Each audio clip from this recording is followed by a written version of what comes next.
Time వచ్చినప్పుడు ఎవ్వలైనా చిందులేస్తారు. వచ్చినా రాకున్నా అందరు బలవంతం పెడితేనో, లేకుంటే మందాడుతుంటే చూస్తేనో ఆడాలనిపిస్తది. గట్లనే మంత్రి సీతక్క కూడా స్టెప్పులేసిందట. సుద్దాం పాండ్రి మళ్ళ. అగ్గరో మంత్రి సీతక్క అందరితోని కలిసి మంచిగా స్టెప్పులేస్తుంది కదా, ఆపకుటి ఇచ్చి పడేస్తుంది కదా స్టెప్పులు.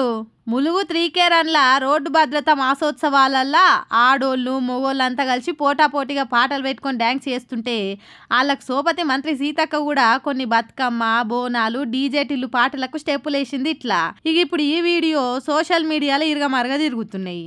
సీతక్క అభిమానులు అయితే చేతులు నొయ్యంగా షేర్లు చేస్తుర్రు ఈ వీడియోలను. మీరంతా కూడా చూసి కామెంట్లు చేయండి మరి.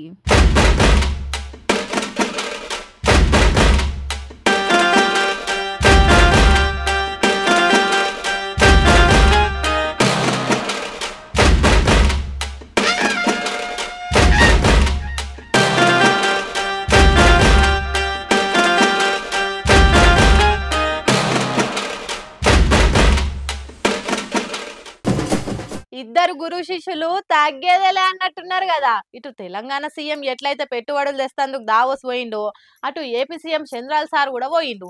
మళ్ళీ గా కథ ఏందాక వచ్చింది, ఓ లుక్ వేద్దాం పాండ్రి. దావోస్ పర్యటన గురించి పబ్లిక్ కూడా ఎరక కావాలని ప్రెస్ మీట్ పెట్టి ఏం జరిగింది, 1995లో మొదటిసారి సీఎం అయిన దగ్గర నుంచి దావోస్ కు పోయి ఏపీ బ్రాండ్ గురించి ఎట్లా వివరించిండో అంతా చెప్పుకొచ్చిండు ఇట్లా. ఈరోజు దావోస్ అనేది నాకు కొత్త కాదు.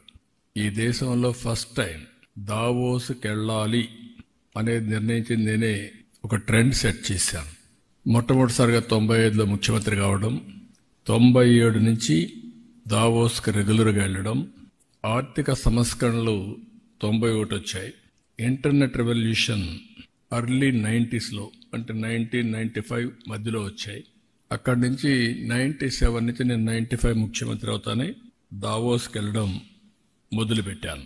నా జర్నీలో ఐటీ అంటే మొదటిదే హైటెక్ సిటీ. ఒకప్పుడు ఐటీ గురించి మాట్లాడితే ఇప్పుడు ఏఐ గురించి మాట్లాడుతున్నాం. 1995లో ఇన్ఫర్మేషన్ టెక్నాలజీ, 2025లో ఆర్టిఫిషియల్ ఇంటెలిజెన్స్. ఇది 30 సంవత్సరాల చరిత్ర. దావోస్ లో 27 ప్రముఖ సంస్థల సీఈఓలు, అధిపతులు, పలు దేశాల ప్రతినిధులతోని చర్చలు చేసుకుంటేనే ఇంకో దిక్కు రౌండ్ టేబుల్ సమావేశాలు సదస్సులలో పాల్గొనడం జరిగింది. ఏపీలో పెట్టుబడులకున్న అవకాశాలు ఎక్కువ.